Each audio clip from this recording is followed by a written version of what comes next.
We just followed this president to State House so that we are not interested in getting 20 million that he gave to a bishop. We just wanted lunch. That is a state of hopelessness in our country. The government, and now unfortunately even empathy has been swept under the carpet, while blatant greed and wanton theft, backed by state instruments of power, is holding sway over Kenyan people. The government, William Ruto, does not care about the aging retirees who own land reference number that, and I've just read it out, on Valley Road. These retirees who are here today, they're representatives, and I think they're in their thousands. We will be able to hear from their representative how many of them are actually in that category. These retirees were sent home by Kenya Railways without their pension. Kenya Railways, pursuant to a cabinet memo, vested in their retirement scheme this subject property. It has come to their shocking attention that a person high up in government who has the knack of grabbing public land is at it again. They have chased the poor pensioners out of their property on Valley Road, and the said property is now under police protection, and you can witness this for yourselves as a private developer, quote unquote, demolishes houses of the poor retirees. This is a government that is creating poverty bottom up, bottom up, stealing from poor retirees. I call upon William Ruto to come out open on this subject, and Mother will speak to that, and hand back the property, have the property handed back to the poor retirees, and then leave public property alone. I wanted to say that, and the particulars of the particulars are here. We have also the certificate of lease in the name of Railways, Kenya Railways, and you will then, in your briefing notes, because we wanted copies given to the media, to be able to follow what has happened.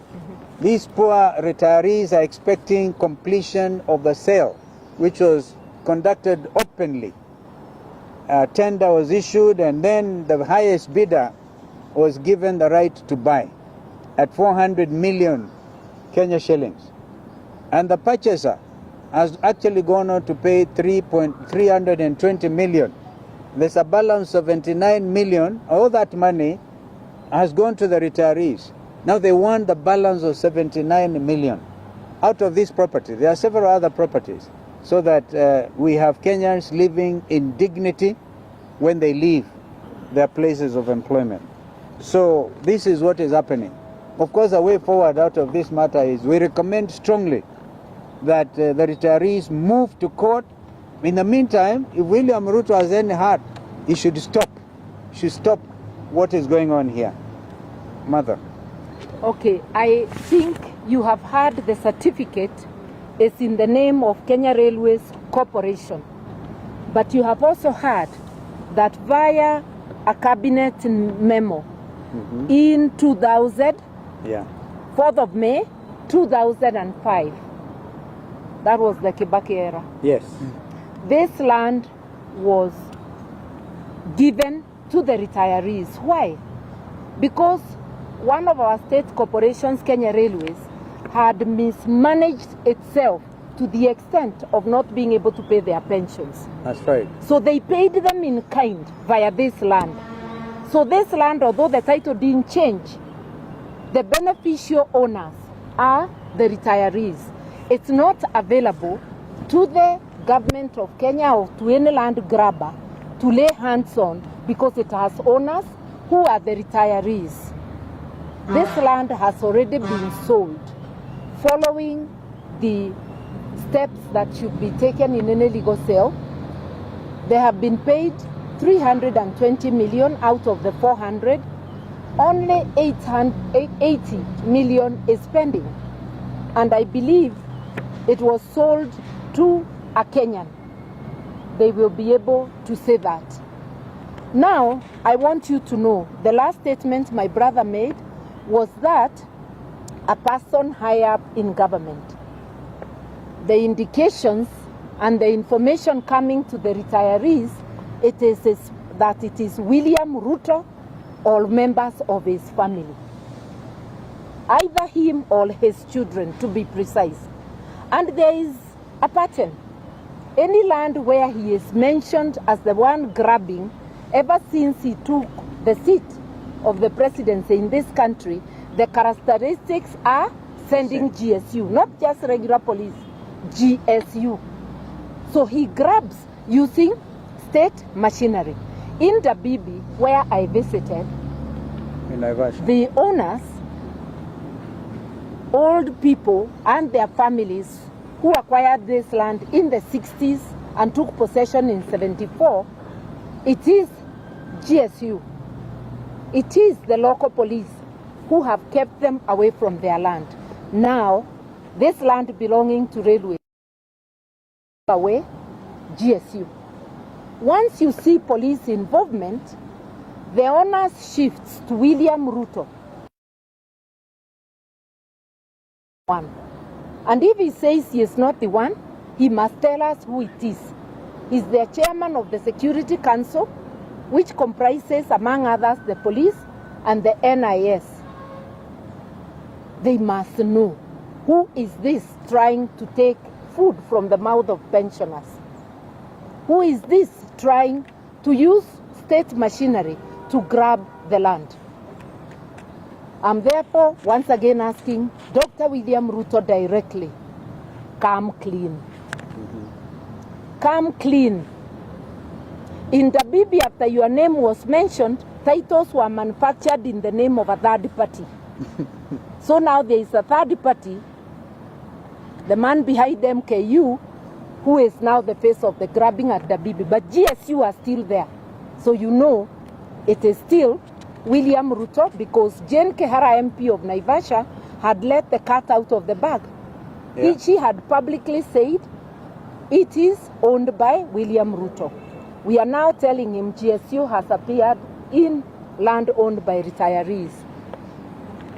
The information is that it's you or members of your family, in particular your children.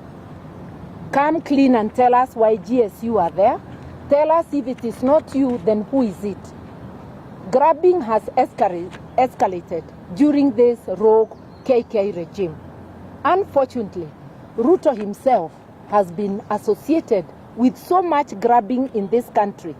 And I can give you one as a testimony. This procession way, he had grabbed it during the Moi era. He returned it after the Dongo report. He had already taken a loan of 100 million. He had to pay the loan back. I don't know how he would be accessing State House without procession way, which he had grabbed.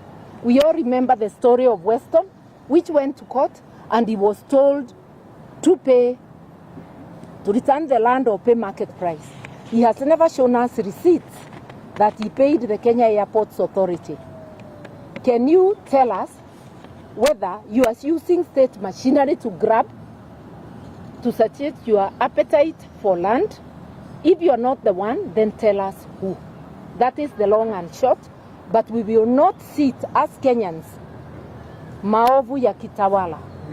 We will stand with these retirees until they get back their land.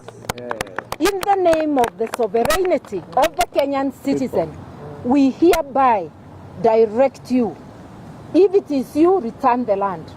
Stop interfering with the pensioners' land. If it is not you, we direct you to get whoever it is to return this land. In the name of our sovereignty as the people of Kenya. We need to unite to liberate ourselves from land grabbing. We need to unite to liberate ourselves from oppression. I want to thank the retirees for coming forward to consult my brother, and my brother for asking me to come and lend my voice in this. And I want to beg, I will have to rush somewhere else. So when I slip out, do not take it as negative.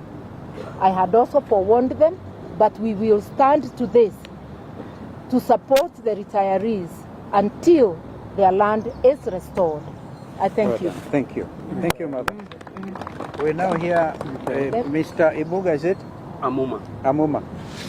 Mr. Amuma, on behalf of the retirees.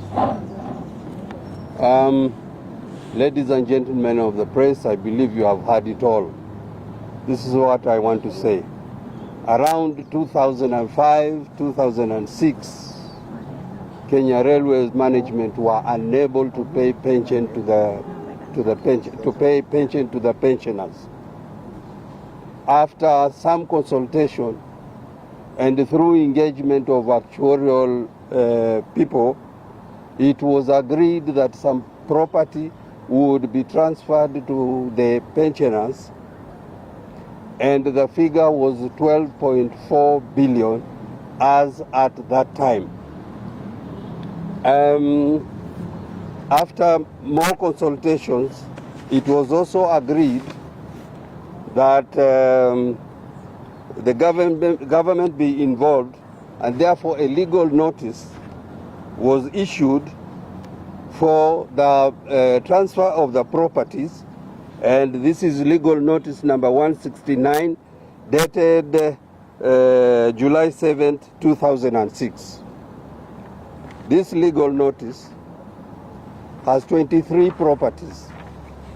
So far, we have sold 10 properties, and we are remaining to dispose of some 11 properties. The issue or the problem at hand is with regard to what you have already heard, land reference number 209/1064, parcels 1, 2, 3, 4, and 5, Valley Road, next here, Nairobi. These properties were transferred to the scheme together with other properties, as I've already shown, and then the same was advertised. This property at Valley Road was advertised by the trustees, Corporate and Pension Trust Services Limited, who were then the sole trustees appointed by the Kenya Railways Corporation. The same was won by one Mahadi, who has yet to receive title deeds, currently being held by Kenya Railway Corporation, who have not transferred the same who have not transferred the same to Mahadi. Since the sale process has not been completed, the property still belongs to the trustees of the Kenya Railways Corporation. I repeat, since the sale property has not been completed, the property is still the property of Kenya Railway Staff Retirement Benefits Scheme or owned by the trustees. Points to note is that the scheme is just a subsidiary. The scheme is not a subsidiary to Kenya Railway Corporation. I repeat, we are as a scheme not under Railway Corporation. Kenya Railway is a sponsor of Kenya Railway Staff Retirement Benefit Scheme, whose main responsibility. Oh, sorry.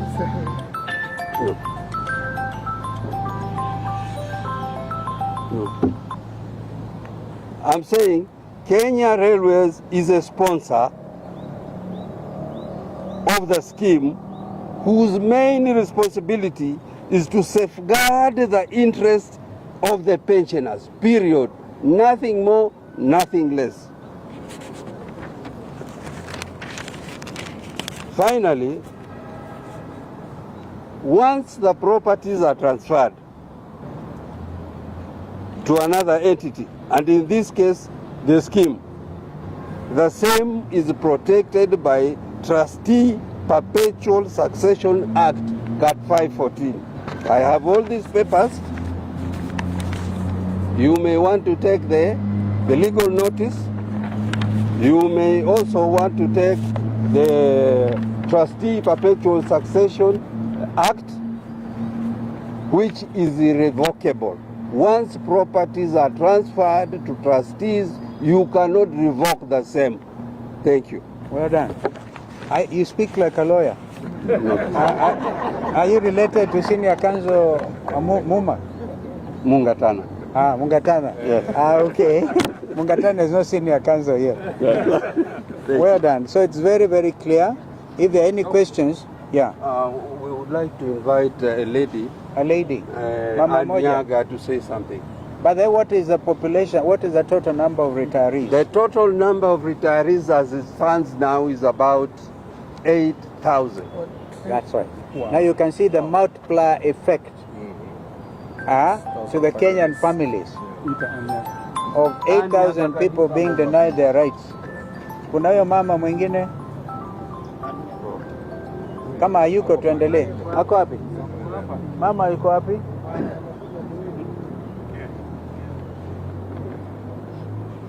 Mama karibu pande hii, pita tu hapo. Tatuambia unaitwa nani? Sio?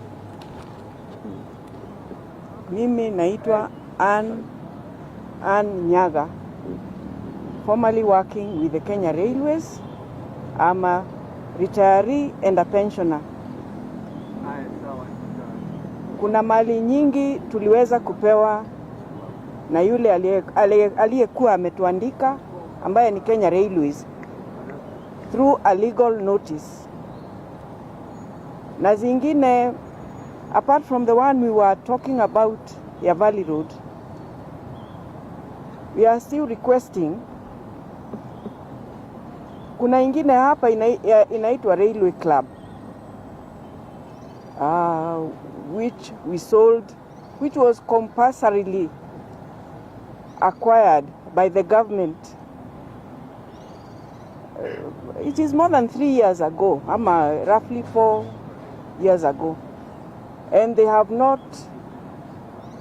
finished paying us. They pay us little by little, and we are requesting that the remaining few billions that are remaining should be given to the pensioners, because the natural attrition is very high. Most of us are sickly. Some are more than 90 years old. Kama yule mzee. And we don't. Mzee moja hapo. Yule mzee, hebu kuja onekana yule mzee. Hebu kuja mzee tafadhali. This mzee must be paid his benefits. How old is he now? How old are you, sir? Over 70. You're over 70? Hiyo umekaribia 80 something. Okay. Yeah. Sawa. Okay, thank you. So we are saying pensioners wanakufa wengi sana, wanawacha mali yao. Personally, I lost my dad, who was also a railway pensioner, 1.5 years ago, and there are some arrears that he still has to be given, and that represents, I'm not being selfish, but that represents the problems that we are having. So if the government can be kind to us and pay the remaining amount for the sale of the compulsory acquisition of Railway Club, we would be glad, and most of the pensioners would be able to pay for their medical bills. I don't have much to... Thank you. We appreciate, Madam. Of course, whatever is due to your late dad should go to the estate, to his estate, and so he doesn't lose at all. Kwa hivyo, hiyo ndio maneno. Pengine kama mna swali on the pensioners, you can. If not, we go to the next subject. Because I think there's 2 demolitions happening. Au Mheshimiwa anaweza kuelezeni, Mheshimiwa, but I think I will have the senator say something on what you have just gone through. Mheshimiwa Kavindu, Mheshimiwa Manzo. Yeah. Kwa majina ni Senator Agnes Kavindu Mudhama kutoka Machakos County. Everybody knows you by now. Mimi yangu ni kushangaa kabisa kwa sababu hawa pensioners wa railways wakiwa somebody is grabbing where they belong and what belongs to them. Na ukiwaangalia hawa ndio serikali ya Kenya Kwanza ilikuwa inasema itainua maskini kwenda juu, bottom up, serikali ya bottom up, lakini sasa inaonekana ni bottom chini, wakiendelea kuwafanya kuwa maskini, kwa sababu hao wazee wameretire, na wakiwa wameretire sasa pahali wanaweza kuita kwao na wanaweza kuuza wakajisaidia, inakuwa grabbed. Tunasema hivi sisi kama wana Wiper Azimio opposition, leader wetu akiwa hapa His Excellency Dr. Stephen Kalonzo Musyoka, tunasema hawa wapatiwe haki yao, na President Samuel Ruto tunakuheshimu, lakini sasa hawa watu watalia mpaka lini? Maskini watalia mpaka lini? Wapatiwe haki yao. Na kama vile Mheshimiwa Martha Karua amesema, kama sio wewe umegrab, ni nani amegrab?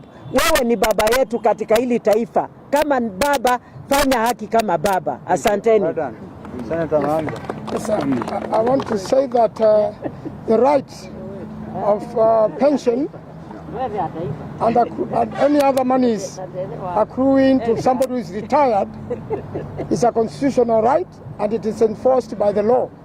And therefore, there is no way you can take away what belongs to a pensioner and give it to somebody else. Not only this particular case, but there are many other land grabbing cases in the country, whereby if a property, its lease is about to come to an end, and certain people go and grab it, including properties belonging to the army, cannot be grabbed, stolen, and given to a church. God is not poor. God does not take stolen sacrifices. It can only attract curses to whoever is doing that. And I want to say that this particular one, the Kenya Railways are only trustees. They should give it to the retirees, or make sure they look for money and pay for it up. I thank you. well done. Thank you. Mheshimiwa Mwadhe, you want to say anything? I think we move to the next level. The next thing is, you know, one would have expected that when William Ruto went to visit Mathare, Dagoretti and other places today we gather is in Makandara, he would at least had the heart to address the problems that our people faced after the demolitions, particularly along the Nairobi River. And now we have seen notice kusema kwamba they are not satisfied with the 30 meters. They want now to go up to 60 meters and therefore occasioning greater harm and pain to the people of this city. And these are fellow Kenyans. They were even promised, I would have expected William Ruto to say, here is the money that we promised to Wapatia. In fact, if you remember, it was a point of departure with his deputy, because the deputy could see the blatant abuse of human rights of the citizens of this country. So we are seeing that instead of giving prominence to things, to this challenge, is now offering to get up a machine which can manufacture 1 million chapatis. If I was asked for an opinion, and if you truly believe in the bottom-up thing, first of all, the making of chapati is actually a Kenyan tradition. It should be given to mama mbogas. If you want to feed the children, and this is advice to Governor Sakaja, in Dagoretti, in Mukuru Kwanjenga, wherever, give that contract to mama mbogas. Waambiwe, we would supply every month to this school, to that primary school, to Toy Primary School. But you can imagine creating a machine ya kutengeneza chapati. I think it's a big joke. These people have become a real big joke. And we therefore want to tell them we are watching, and of course we'll be going to the ground. I know media have occasionally said, hey, you guys go out there. Haven't you seen that Ruto's tour of the city comprises more policemen with batons beating people, right, than the citizens themselves? So you cannot force yourself on the Kenyan people. Kenyans have decided Ruto must go. Ruto must go wherever he goes. And we know they even paying not all of you, the regular media, but musionyeshe hiyo. Kwa mfano jana, these retirees, I'm told, had a procession to their property. But people misdirected the media to utawala. Today, they are getting it as it should be. God bless you. Kama kuna maswali ama somebody wants to add, Mheshimiwa Mawathe. Asanteni sana. Mimi nitazungumzia, kabla sijazungumzia hili jambo la ubomoaji, nitazungumzia hilo jambo la retirees. Tafadhali, hata kama una roho, hao wazee wako na miaka 78, 80, 91, wewe unaichangia kwa kumdhulumu huyu mzee, hiyo landi yake iibiwe, wewe siku moja utaretire. Usisahau hao wenyewe walishindwa kuwalipa hawa wazee, ndipo kabidi wapatie hayo mashamba 23 ambayo wameuza 10, lakini moja na grabiwa hapa. Tafadhali shamba irudishwe kwa wazee, na hiyo railway pia warudishiwe. Hicho ni kiwanja chao. Asanteni. Tazama nyinyi wazee, na takisha kama umepata shamba zenyu. Thank you. Lile lingine, ili jambo la ubomoaji nataka kuanzisha upya. Riparian ilikuwa ni kwa kisheria ni mita 15 kushoto, mita 15 kulia, ama kutoka kwa mto. Lakini sasa nataka kuongeza, uende kabomoe mita nyingine 15 pande hii, mita nyingine 15 pande hii, hiyo mita 30 kila upande. Ni sheria gani ambayo mnatunga? Mna publish vitu kwa magazeti sababu printing press, government printing press ni yenu. Haiwezekani. Kule kwa ground mtakutana na wananchi. Kule kwa sisi hatutakubali mje mbomolee watu wetu hapa Nairobi. Hapa Nairobi hatubomolewi. Wewe tafadhali, kama una mambo yako kubomolea watu, nenda kabomolee kwingineko. Hapa Nairobi River hatutakubali. Na wananchi wale wako pale wameishi pale miaka zaidi ya 37, 42 hapa wanapoishi. Juzi mkoja mbomolea mkaambia, mkaahidi kwamba mtawapatia pesa za kwenda kuishi mahali pengine. Mkawadanganya. Tafadhali, ili jambo tuliangalia kimakini, because wananchi wako tayari kutoka. Mtakuja, mtatupata pale kwenye ground. Sisi hatuwafichi na sisi hatuogopi. Round hii hata kubali mtu amwabomolee watu wetu. Hiyo wizi wa mashamba umezidi sana. Tamaa ya mashamba. Kwani ni mashamba ambaye kangapi unataka? Ni mashamba ambaye mnataka? Wananchi wa Mukuru kwa Njenga, Mukuru kwa Ruben, Kware, hiyo line yote. Kibra. Huko kwa mtaka kubomolewa kwa nini? Ati 15 meters zinatosha kufanya riparian na kupanda miti. Kwa area yangu mimi Embakasi South imepandwa vizuri na wale machief na wale ACC wako kule. Kwa hivyo wacheni kuja kuingilia kudhulumu wananchi tafadhali. That is totally unnecessary. Kuna mala pengine pa kupanda miti kama mataka. Asante. I just want to say that the journeys made by the president in Nairobi is a preparation of young Kenyans to accept a new finance bill, which is being prepared. And I want to urge Kenyans, and especially the young ones, and every caring Kenyan, that we need to look at it carefully. It is not very different from the one which has been rejected before, and the Kenyans should be alert. That's why the president is trying to popularize his ideas in Nairobi. And finally, you have seen the tours are mad with chaos, robberies, and the people who are paid to come into these rallies eventually end up looting people. I think the main thing is to provide security for innocent Kenyans whose cars are being broken into and they are getting robbed, and even unfortunately somebody died in this. The president has need to apologize for it and compensate that particular family. Thank you. Well, maybe 2 other points. You have noticed that the Haiti mission is now become a matter for Kenyan taxpayers. Who in the first place allowed them to go to Haiti? I was in Kajiado yesterday, and the body of our first fallen police officer will be arriving, probably has arrived, and will be buried somewhere in Kajiado on Wednesday. This is a big shame. Hebu angalieni, badala ya kulia that the American administration has withdrawn USAID in order to now cover that gap. Our advice would have been very simple. That you withdraw our Haiti children. Withdraw them. If you are now asking Kenyans to pay some 4.65 billion. I've seen that in the media. We use that to even now make sure the medicines for HIV patients, right, and other diseases that have been covered or catered for by the USAID program, at least use that money to make these medicines transportable to every Kenyan, because a lot of them are already missing their doses. You are killing your people, and the money that's supposed to help them unalipa kwa Haiti na kwingineko. Similarly, because RSF here came and formed a parallel government, the government of Sudan has now banned importation of Kenyan tea. If you are familiar with Khartoum, utajua kwamba wanapenda sana kahawa majani ya Kenya. They actually take it black tea with a lot of sugar. Kwa kila mahali. Now we cannot even export our tea to Sudan because of carelessness of this regime. Mambo haya yote yanawakera sana wa Kenya.